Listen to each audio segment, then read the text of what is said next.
बार बच्चे बेटे हैं उनको आप अंदर यहाँ से गोली मार देंगे।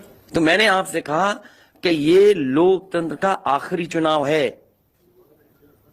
इसके बाद तो जिस तरीके से आजादी के लिए लड़ाई लड़ी गई थी उसी तरह की हमें और आपको क्रांति करनी पड़ेगी। मैं किसी डीएम का इसलिए नहीं मानूंगा। डीएम कौन होता है? अगर प्रमुख सचिव मुख्यमंत्री फोन करेगा, डीएम क्या कर सकता है? डीएम की क्या हैसियत है? ये फिर जो प्रत्याशी लड़ने रहे थे उनको आखिरकार डीएम ने क्यों नहीं बताया? डीएम अगर ये जवाब दे रहा है तो उस डीएम से पूछिए कि डीएम ये बताओ कि तुमने जो प्रत्याशी चुनाव लड़े थे उसके बारे में क्यों नहीं बताया उन प्रत्याशियों को? ये डीएम आखिरकार किसके नीचे काम कर रहे हैं? और बनारस जैसी पोस्टिंग किसी डीएम को मिली होगी, इस डीएम को मैं भी जानता हूं। जब पहली पोस्टिंग मैंने मुजफ्फरनगर दी थी, मैं नहीं जानता हूं ये डीएम कौन है, किसकी सिफारिश पे ये मुजफ्फरनगर पहली बार गया था। बेईमानी करा रहा है ये डीएम।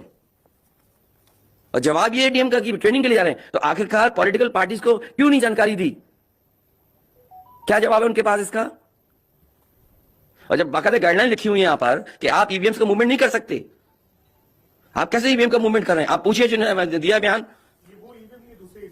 अरे भाई मैं तो कह रहा हूं किसी आपने जो पॉलिटिकल चुनाव लड़ रहे हैं उनके बारे में क्यों नहीं बोल रहे हैं आप?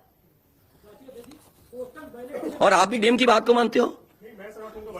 वो वर्जन इसलिए बोल रहे हैं क्योंकि सरकार एक भाषा बोलेगी, ऊपर से नीचे तक भाषा एक बोलेगी। आप बताइए, जब समाजवादी सरकार का चुनाव था, इलेक्शन कमीशन ने जो शिकायत की उस अधिकारी को हटाया गया? आज इलेक्शन कमीशन ने किसी अधिकारी को हटाया हो? एक अधिकारी अगर इलेक्शन कमीशन हटाया हो तो बता दो। मुझे कोई उम्मीद नहीं, इसीलिए मैं कह रहा हूं कि लोगों को लड़ना पड़ेगा। अगर लोकतंत्र बचाना है तो कहीं ना कहीं तैयारी करनी पड़ेगी लोकतंत्र बचाने के लिए। जो गाइडलाइन है, आज जो बैलेट पेपर पकड़े गए हैं सोनभद्र में, जो बैलेट पेपर पकड़े गए हैं आपके बरेली में, जिस तरह ईवीएम्स को ले जाया जाता है, ये सवाल बड़ा है। अधिकारी वही भाषा बोलेंगे जो उनको बोलने के लिए सरकार कहेगी। वो नहीं चाहते कि ओम प्रकाश राजभर जी, क्या भूल गए? इलेक्शन कमीशन याद नहीं है? ओम प्रकाश राजभर जी नॉमिनेशन के लिए गए, इनको अपमानित नहीं किया गया? क्या प्रशासन कार्रवाई कर रहा था? स्वामी प्रसाद मौर्य जी के साथ क्या व्यवहार हुआ? कोई भूल जाएगा इन बातों को? और चुनाव भर में क्या भाषण थे, क्या भाषा का इस्तेमाल था? हर जगह डराने का काम जनता को।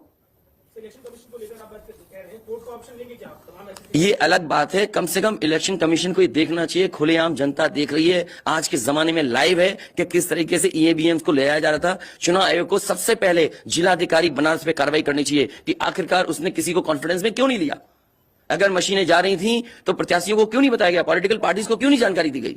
अगर ये गाइडलाइन में है कि नहीं है इलेक्शन कमीशन के, आप ईवीएम्स को एक जगह से दूसरी जगह मूव करा रहे हैं, आखिरकार इसके लिए जिम्मेदार कौन है?